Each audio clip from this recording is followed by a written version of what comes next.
Soy Fernando Díaz Villanueva, hoy es 28 de septiembre de 2023 y esto es La Contracrónica.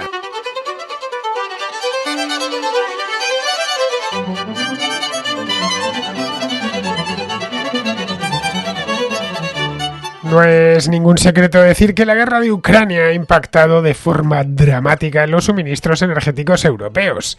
Las sanciones contra Rusia, la interrupción de los envíos de gas a través de los gasoductos y el tope al crudo ruso han hecho tambalearse el equilibrio energético europeo, dando lugar a nuevas alianzas y a la irrupción en el mercado de nuevos proveedores que tratan de aprovecharse de una situación tan anómala. Es un proceso que se encuentra en curso en estos momentos y que en unos años alumbrará un nuevo mapa energético que un poco se parece al del año 2022. Antes de que se produjese la invasión de Ucrania, aproximadamente el 45% de las exportaciones de petróleo rusas iban dirigidas a los países de la Unión Europea. Era un gas barato que llegaba en barcos metaneros, pero sobre todo en gasoductos, algunos de nueva construcción como el Nord Stream 1. Todo cambió en marzo de 2022. Aquel mes se produjo el primer corte de los envíos rusos de gas a Europa mediante los gasoductos. La intención de Vladimir Putin era convencer a los líderes europeos de que no les compensaba apoyar a Ucrania, o de lo contrario se quedarían helados y a oscuras. Él tenía la llave del gas y podía emplearla a su antojo. Pero esta vez, y para sorpresa del Kremlin, el chantaje gasístico no funcionó, dejando a Rusia con una considerable cantidad de gas y petróleo almacenado y sin clientes a quienes vender la producción. Hubo que buscarlos a toda prisa y los encontró en Asia, pero tuvieron que aplicar un descuento en el precio. La Unión Europea no impuso sanciones sobre el gas, consciente de que algunos Estados miembros, como Alemania, eran muy dependientes del gas natural ruso para la generación de electricidad y la calefacción. Pero el suministro vía gasoducto iba a menos, poniendo en serios aprietos al gobierno alemán de Olaf Scholz, que acababa de tomar posesión del cargo. Para colmo de males, Alemania no tenía aún ni una sola planta de regasificación para importar gas mediante metaneros, lo que complicaba aún más las cosas.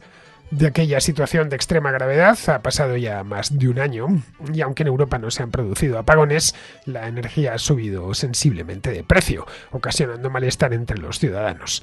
En todo este tiempo el mercado energético ha ido reconfigurándose. Tan pronto como se supo que los suministros rusos podían interrumpirse en cualquier momento, los líderes europeos salieron en busca de nuevos proveedores. Han emergido así algunas potencias energéticas que vivían a la sombra de Rusia, como Argelia, una de las grandes beneficiadas de la invasión de Ucrania, ciertos países africanos como el Congo o Azerbaiyán, situada al sur del Cáucaso y comunicada directamente con el Mar Negro y el Mediterráneo a través de dos gasoductos que atraviesan Georgia y el Mar Negro. La clave ahora parece ser diversificar lo más posible la cartera de proveedores, para evitar una situación tan dramática como la que se vivió hace año y medio. El objetivo final es prescindir por completo de Rusia, algo que todavía no han conseguido. Europa sigue transfiriendo miles de millones de euros anuales a Rusia por los cargamentos de gas natural licuado que llegan a los puertos. Ese dinero no solo sirve para que el Kremlin mantenga el esfuerzo bélico en Ucrania, también mantiene a Vladimir Putin atornillado al poder.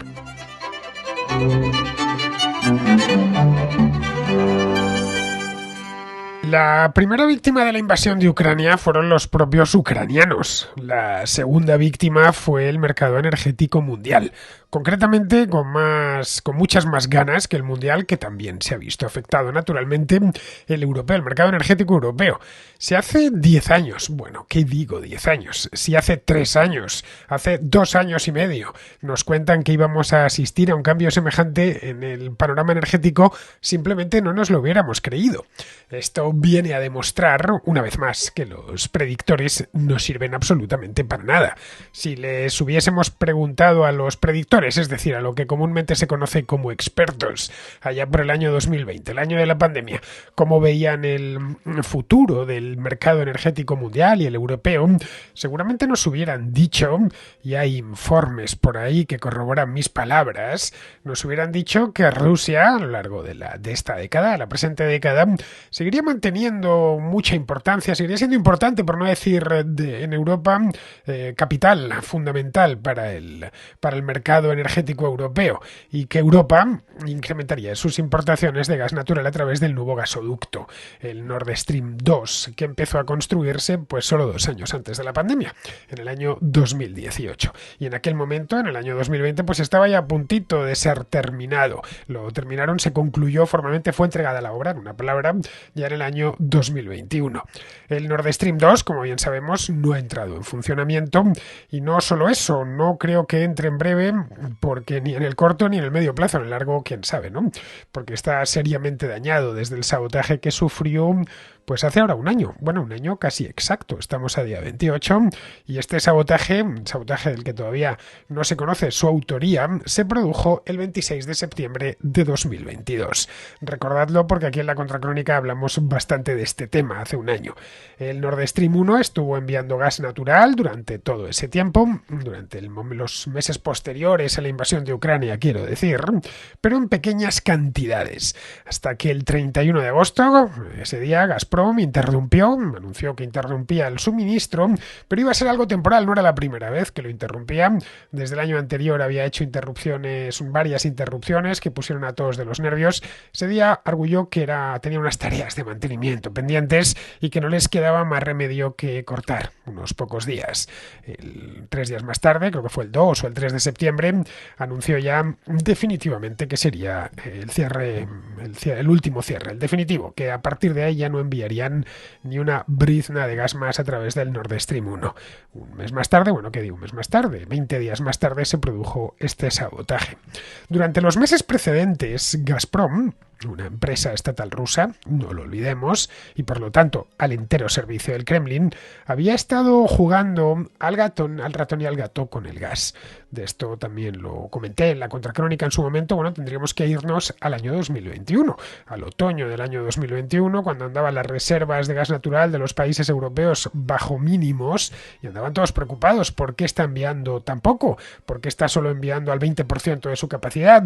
En aquel entonces el gobierno ruso y Gazprom decían que era también de nuevo algo temporal, que tenían un compresor en mal estado, que lo habían mandado a Canadá y que tenían que repararlo allí, pero que tan pronto como estuviese de vuelta lo instalarían en la base desde donde mandaban el gas, mejor dicho, que está en San Petersburgo, cerca de San Petersburgo, y a partir de ahí todo sería coser y cantar, que no teníamos que preocuparnos.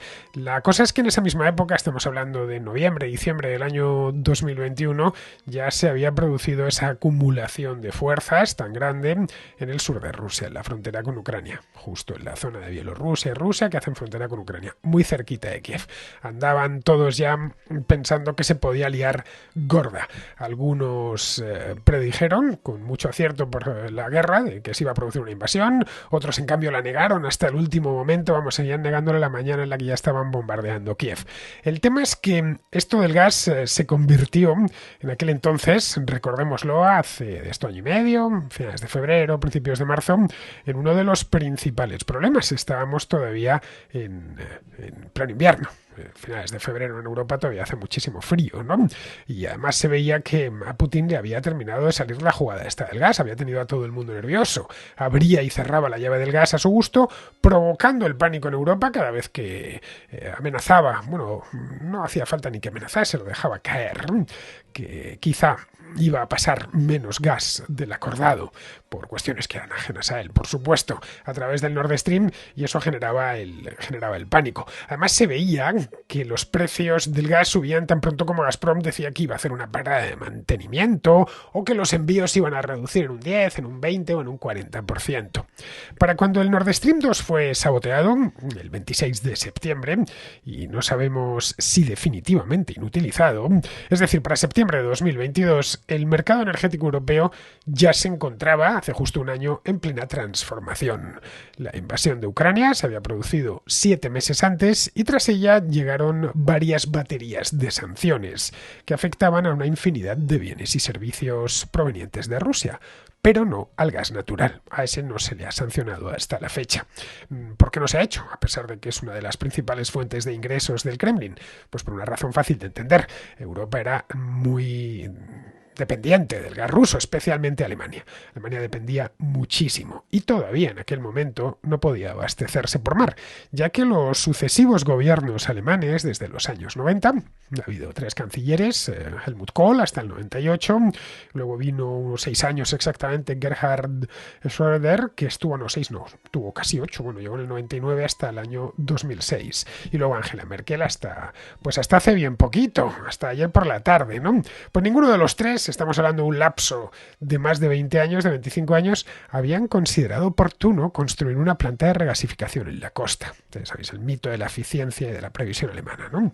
Para transformar estas plantas de regasificación, ya os las expliqué en una contracrónica hace tiempo, sirven para transformar el gas natural licuado que transportan los barcos metaneros. Si lo licuan, lo someten a una presión enorme y hace que ocupe muchísimo menos espacio. Así se pueden transportar grandes cantidades de gas natural por meterlo en un barco y transportarlas a grandes distancias. Bien, pues estos se enchufan a una terminal específica en el puerto, una planta de regasificación, así se llama, y ese líquido, el gas, lo han comprimido tanto que se ha convertido, ha pasado a estado líquido, vuelve a su estado gaseoso y ya se puede distribuir por la red gasística del país. Pues bien, Alemania no tenía ninguna en aquel momento.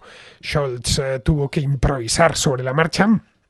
Primero recurrió a la importación desde Holanda y Bélgica y luego ya encargó de urgencia una planta temporal de regasificación.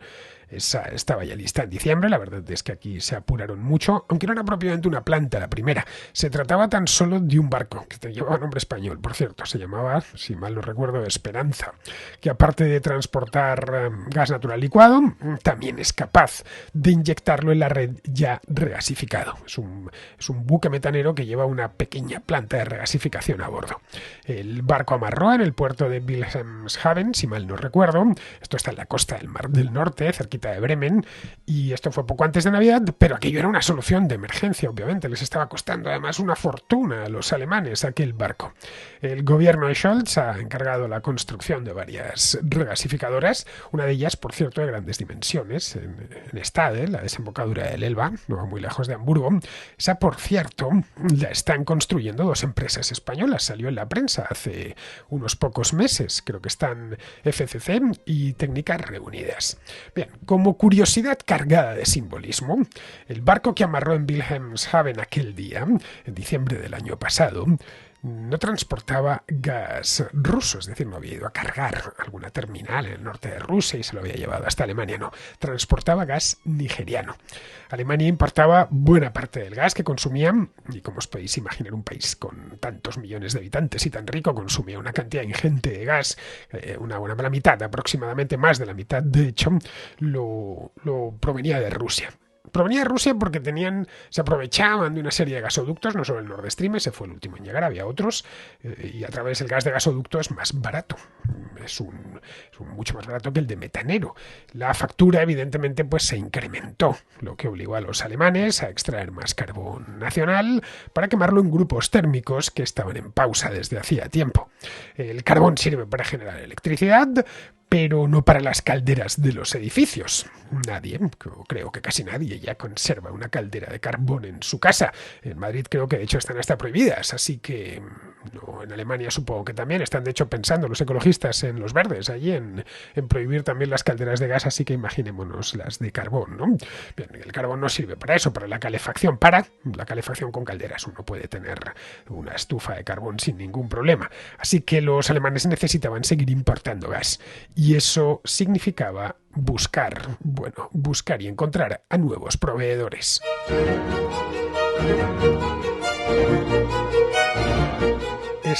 Los proveedores, quiero decir, no han tardado mucho en aparecer. Uno muy cercano, Argelia, que ya vendía gas a Italia desde hacía muchísimo tiempo y a España también a través de 3 gasoductos bajo el Mediterráneo. Uno cerrado desde el año pasado, el que atraviesa Marruecos, el Magreb, Europa. Luego hay otro más que cruza el Mediterráneo a la altura de Orán y Almería.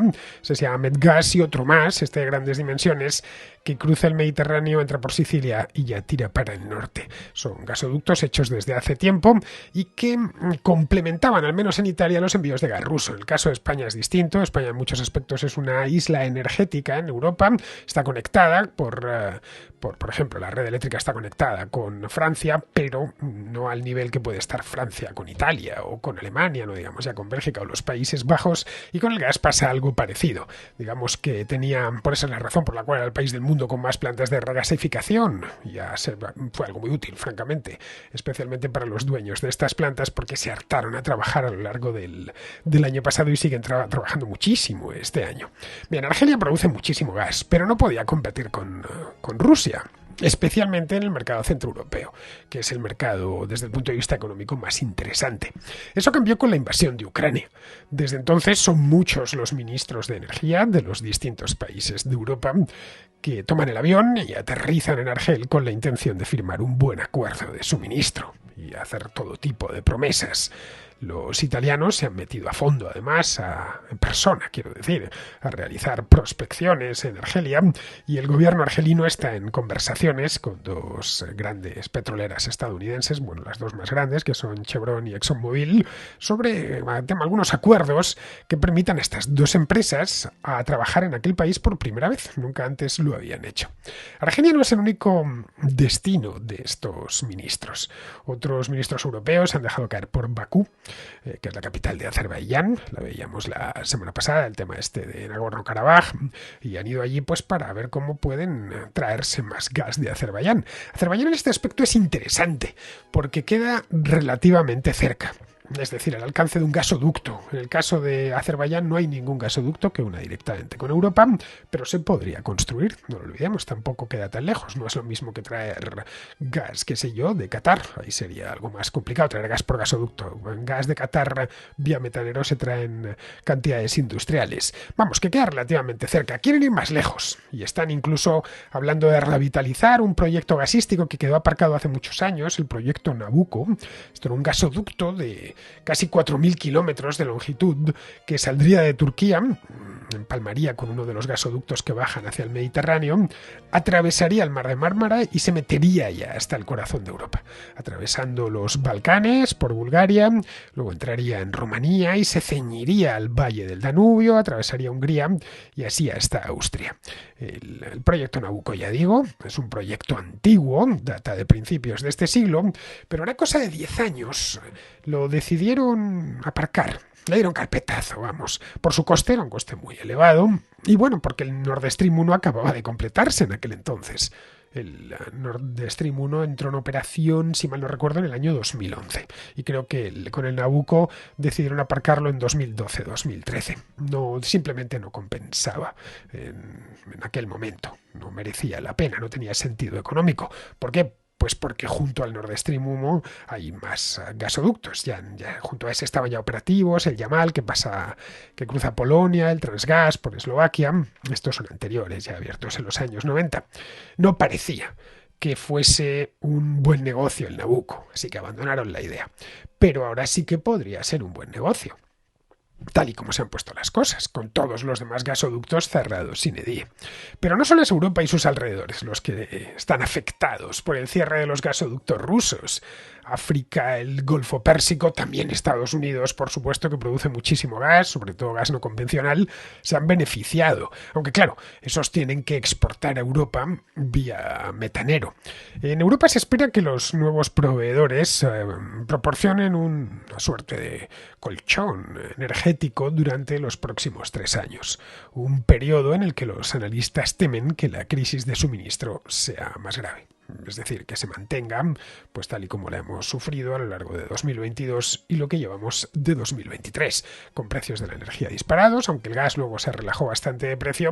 Estamos todos mirando, como bien sabemos, la factura de la luz por si se vuelve a disparar como sucedió en la primavera del año 2022. Y cuando digo que la cosa puede ir para más tiempo, es que puede ir para más tiempo. Esto no está ni mucho menos resuelto. Les decía que el colchón energético sería para unos 3 años, y digo bien, 3 años. Quizás de alguno más, ¿eh? Sustituir el gas ruso no es algo precisamente sencillo. Antes de invadir Ucrania, Rusia suministraba en torno, os lo decía antes, ¿no?, el 45% más o menos de las importaciones de gas de la Unión Europea. Ahora representan entre el 10 y el 15%. La bajada en año y medio, apenas año y medio, ha sido sustantiva. Es más, de nuevo, si nos cuentan esto a principios de 2022, que un año y medio después íbamos a estar importando de Rusia solo el 10-15% de todo el gas, no nos lo hubiéramos creído, especialmente los alemanes. El Kremlin, de cualquier modo, tiene aún capacidad de presión, pero mucha menos capacidad de presión que en marzo de 2022, como es lógico, ¿no? La invasión rusa, de cualquier manera, llegó en un momento muy delicado. Es decir, Putin supo elegir en este aspecto el momento, un momento muy delicado para lo que es el sector energético. Durante la pandemia sucedió, como sucedió en otros sectores de la producción, que las empresas, viendo que bajaba muchísimo el consumo y que bajaban también los precios, que hubo esa deflación pandémica durante el primer año, recortaron mucho sus inversiones. Habían caído los precios del gas natural y del petróleo y no compensaba. Evidentemente, las empresas toman decisiones económicas, no decisiones políticas, sobre todo cuando son privadas. Así que los que sacaban y vendían gas natural, cuando todo se abrió, cuando se aliviaron las restricciones y se puso a funcionar de nuevo la economía, no estaban preparados para la sobredemanda que hubo de golpe. Y mucho menos preparados para una guerra, es decir, para una perturbación en el mercado como la provocada por la guerra de Ucrania. De modo que esta transformación ha llegado quizá en el peor momento. Es muy posible que Putin contase con eso. Ya digo, no es casual, ¿no? Y que eso mismo influyese en su decisión de lanzarse a invadir Ucrania. Con lo que quizá no contaba era con que hay otros países en el mundo que también producen gas, claro, y que están deseando vendérselo a los europeos, que pagan bien y lo hacen puntualmente. Algunos de esos países cercanos, caso Argelia, por ejemplo, caso Azerbaiyán, como comentaba antes. Bueno, en el tema, os hablaba antes de Alemania, en el caso de Italia, que es un mercado también muy grande, este es muy ilustrativo al respecto. Tan pronto como se produjo la invasión de Ucrania, el que entonces era primer ministro, Mario Draghi, se puso en marcha, tomó un avión en Roma y viajó a Argelia para cerrar acuerdos gasísticos. Su sucesora, Giorgia Meloni, ha hecho lo mismo. Italia tiene además una empresa petrolera importante, de las más grandes del mundo, que se llama Eni. Es privada, pero el Estado mantiene un tercio de las acciones, por lo que Eni es un actor fundamental en la política energética del país.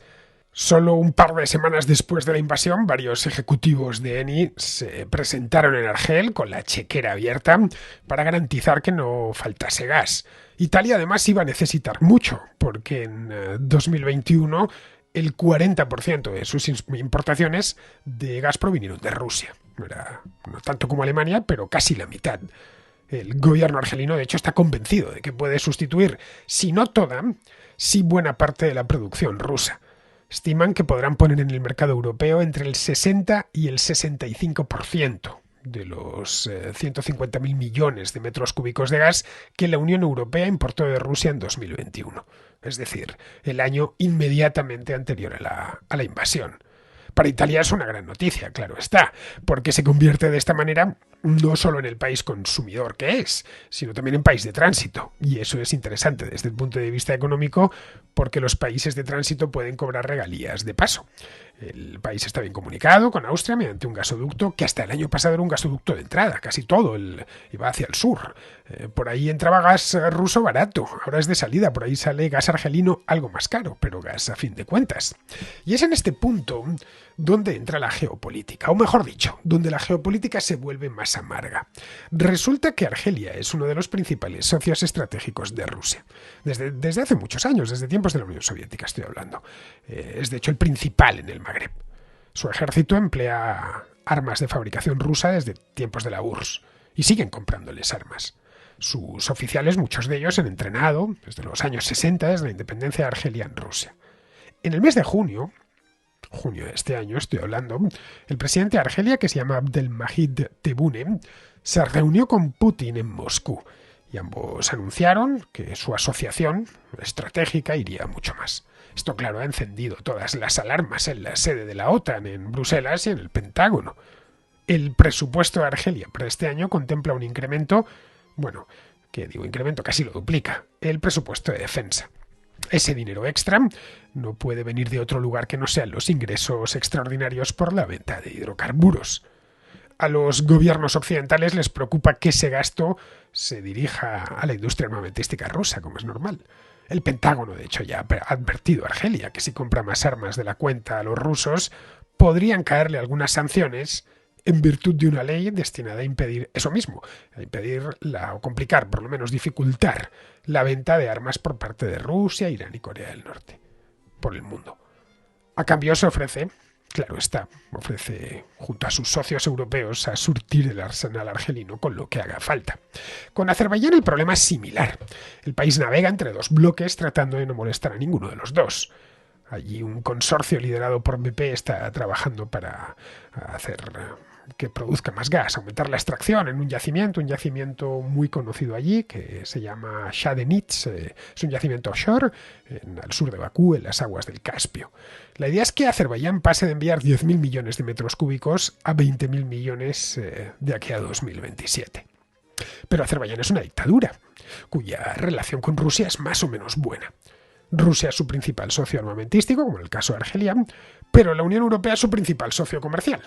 El país exporta esencialmente gas y petróleo, algo así como el 90% de sus exportaciones son eso, pero más de la mitad de lo que exporta va a la Unión Europea. A Rusia solo va el 4%.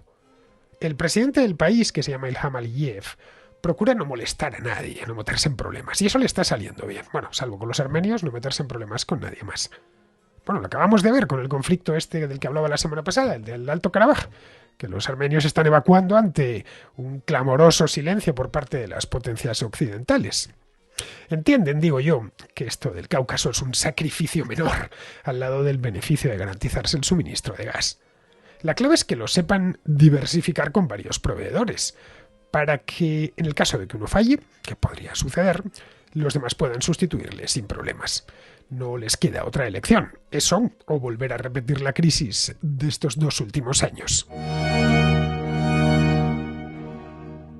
Vamos con la contrarréplica. Empezamos con Sergi, que hace una reflexión sobre la estrategia del PP, si es que el PP tiene alguna estrategia. Hola Fernando, te mando esta nota sobre tu programa del lunes de la amnistía y los debates que están surgiendo en torno a ella.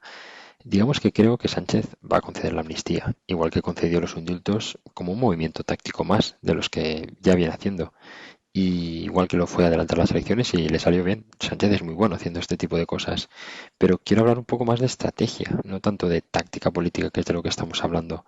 Y es que me da cierta pena ver a la derecha pelear tanto por este movimiento táctico y no hacer un poco de autocrítica sobre su propia estrategia. En este sentido, el análisis más certero de lo que ha pasado que he escuchado es el de Ancho Bastos, que dijo algo tan simple como que el Parlamento es de amplia mayoría de derechas, y si la derecha no gobierna es porque estratégicamente está cometiendo errores, no por otra cosa.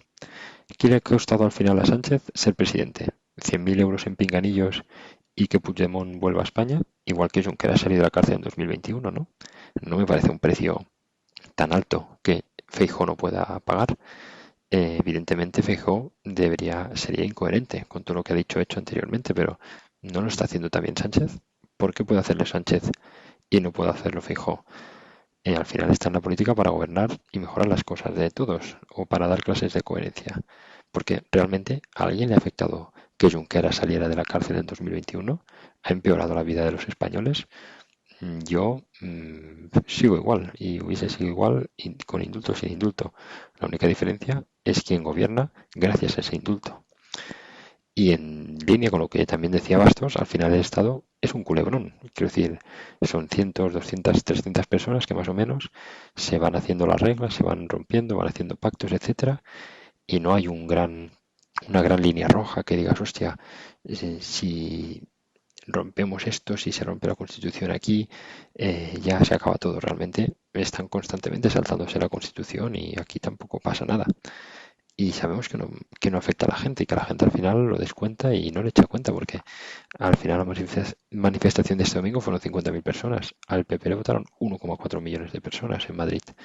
Pues será que esos millones de votantes, pese a seguramente que están en contra de la amnistía, no les va mucho la vida en ello que la aprueben. Y lo que realmente grave que está haciendo Sánchez para mí son todas las medidas económicas que está pudiendo aprobar gracias a esos tacticismos. Las subidas de impuestos, la transición energética forzada, el desastre de la nueva ley de alquiler, la subida a los autónomos, etcétera, etcétera. Y el resto de movimientos tácticos son cosas que sirven para las tertulias de radio y para los frikis que nos interesan estas cosas de política, pero al resto de la gente ni le interesa ni sienten que le afecten nada. Ya he estado hablando con estos días con compañeros de trabajo, de piso, etcétera, y este tema de la amnistía les suena de lejos y tampoco saben de qué va y ni les interesa mucho. Y nada, y solo quería volver al tema este de la derecha española y su estrategia, porque al final, con el tema de la amnistía, va igual de indignado a Jano García que a Federico Jiménez Los Santos, pero también a Armesilla, al Frente Obrero y a Pedro Insua. Pues no sé si la derecha se está equivocando con ese discurso tan jacobino que tiene, porque al final, para cuando la derecha va a empezar a abogar por descentralizar el Estado, dar concierto fiscal a Cataluña, pero también al resto de las comunidades autónomas, para permitir que Madrid tenga más autonomía para bajar más los impuestos si lo desea, por ejemplo, desregularizar alquileres para que baje su precio, liberar el suelo para que se pueda construir, etcétera, etcétera. De todo esto la derecha ni una palabra, ni ahora, ni en los últimos meses, ni nunca, porque el PP evidentemente no cree en eso, porque vamos, no cree en nada. Pero en fin, nada más, solo quería hacer esta reflexión. Disculpa si me he extendido y un abrazo a ti y a todos los contraescuchas. La derecha en España, Sergi, carece de estrategia, no la ha tenido nunca. Siempre va a remolque del PSOE. Esa es la historia muy resumida de los últimos 45 años de derecha española. Su misión a grandes rasgos consiste en gestionar y hacer viable el programa del PSOE, pero nunca jamás traen una idea nueva, ni una reforma nueva. Respecto a por qué la derecha española es jacobina, que te lo preguntas, pues esto es algo que hemos hablado muchas veces en la contracrónica, más concretamente en la contrarréplica. La derecha en España es tradicionalmente centralista. Eso es así desde el siglo XIX. Aceptó a regañadientes en los años 70 la descentralización y el Estado de las autonomías. A partir de ahí, asumieron pues que el Estado de las autonomías había llegado para quedarse y que podían incluso convertir las autonomías en algo útil, ¿no? Ya que hay mucho puesto para colocar gente, pero realmente no creen en la descentralización, salvo contadas excepciones, que las hay, evidentemente, el político medio del PP no le gusta demasiado, ¿no?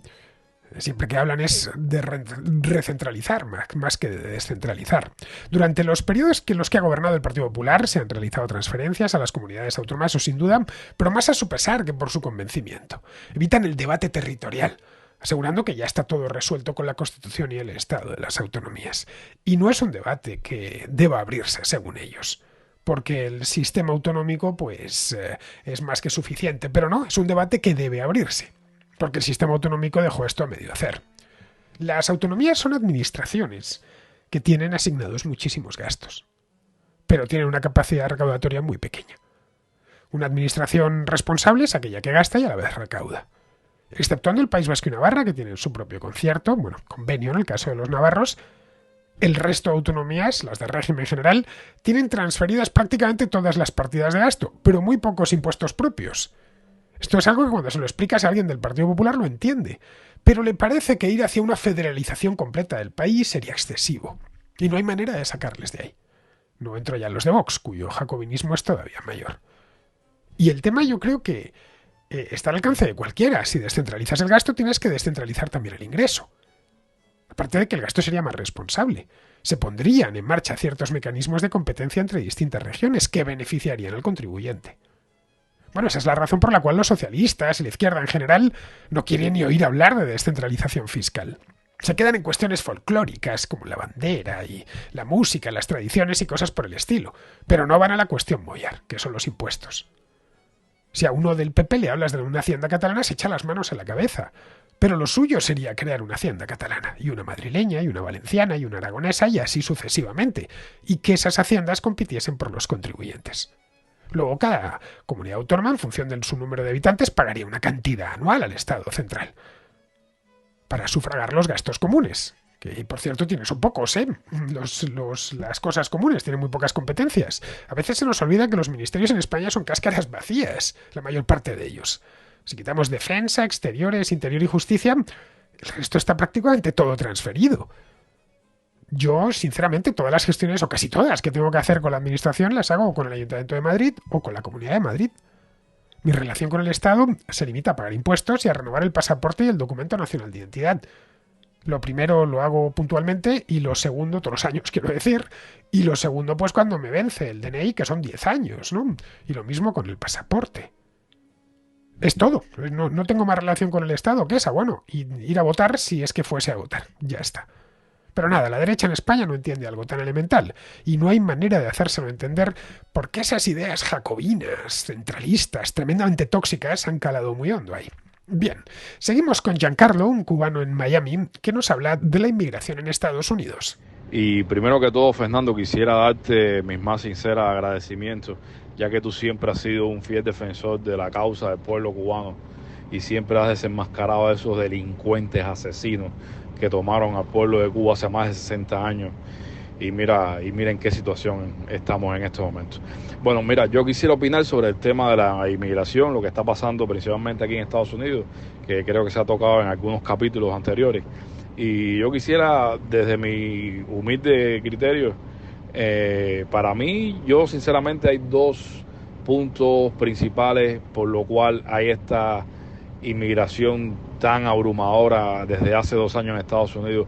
El primero es que yo creo que el presidente Biden sí ha cometido algunos errores, principalmente cuando estaba en campaña para atacar a Trump por todas las sandeces que decía, más que decía, porque en realidad de hacer, sinceramente no hacía mucho, pero sí dejaba entrever como que la inmigración era mala. Y disculpa, Biden para atacarlo, él creo que dio una falsa imagen de que esto iba a ser como una política de puertas abiertas.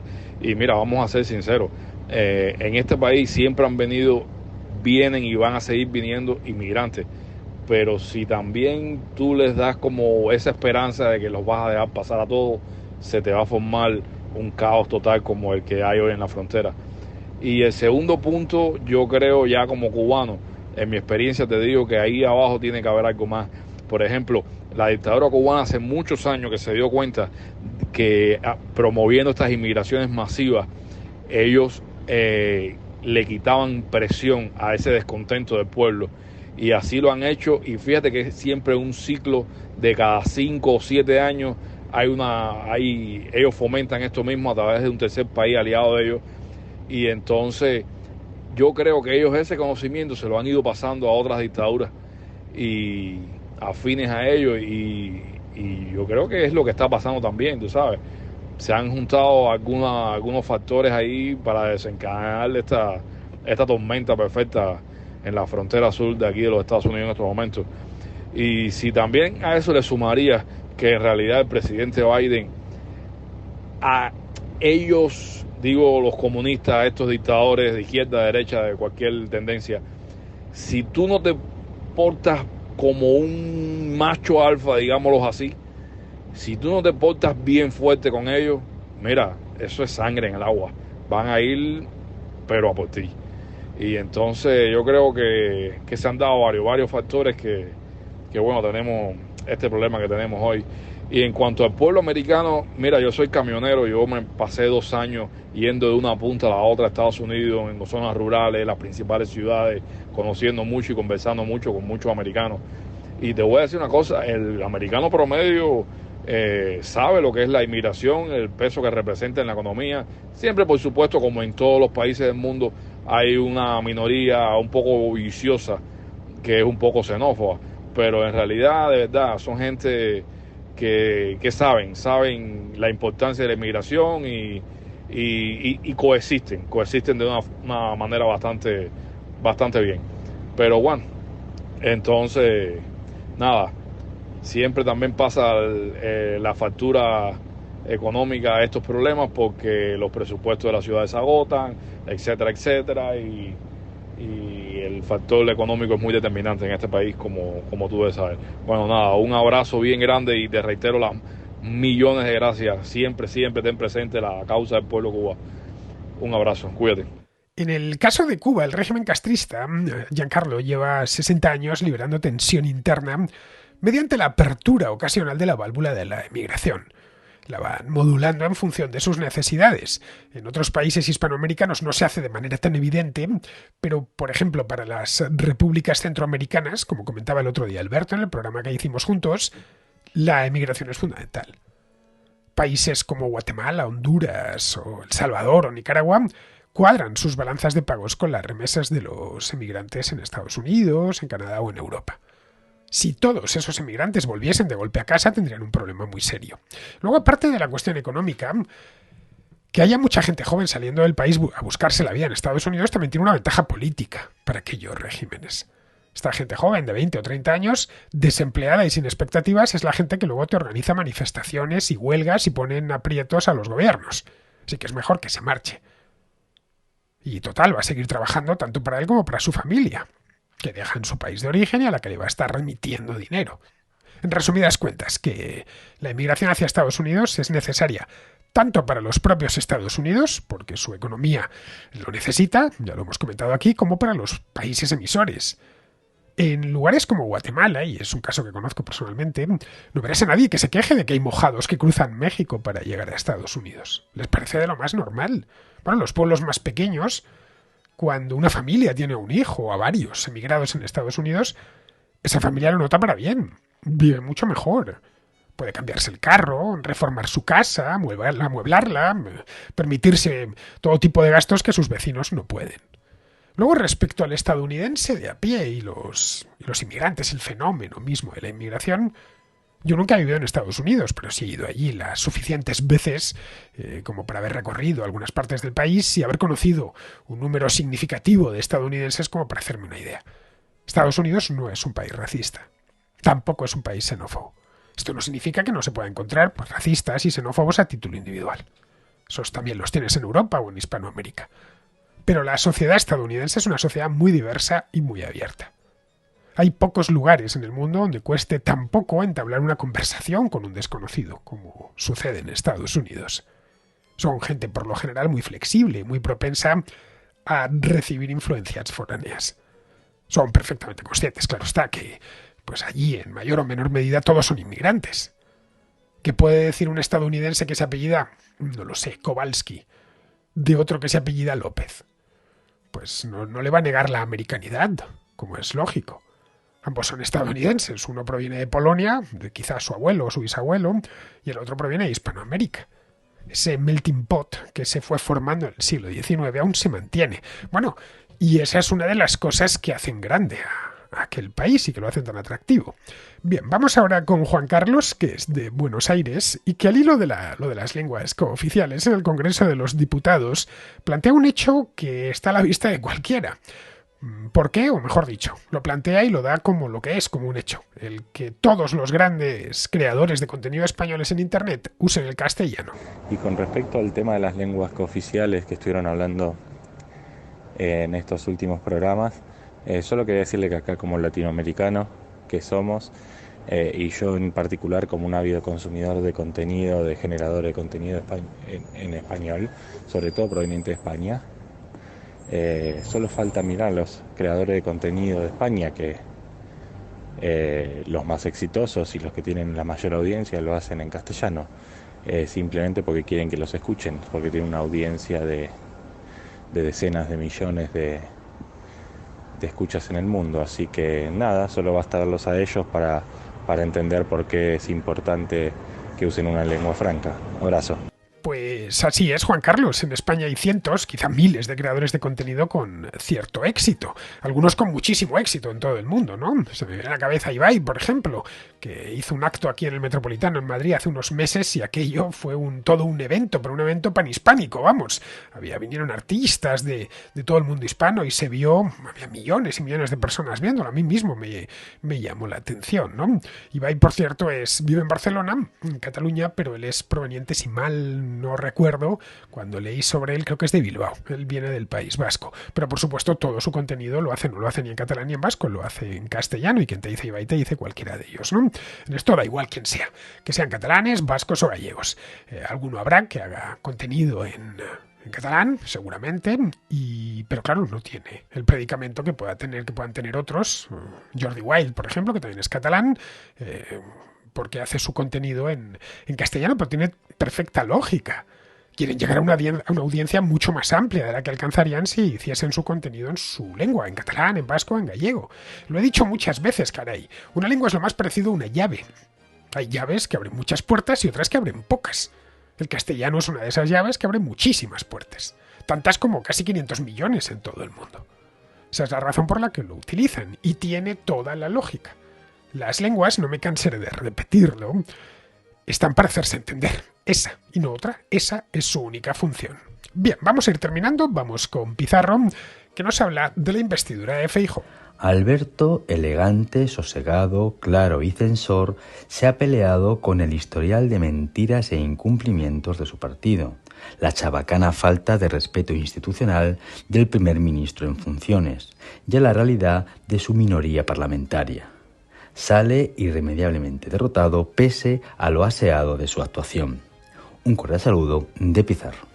Y hasta aquí, queridos amigos, llega la contracrónica de hoy, jueves que es 28, mañana es viernes, lo que significa que tenemos contrahistoria. Así que allí os espero. Hasta mañana.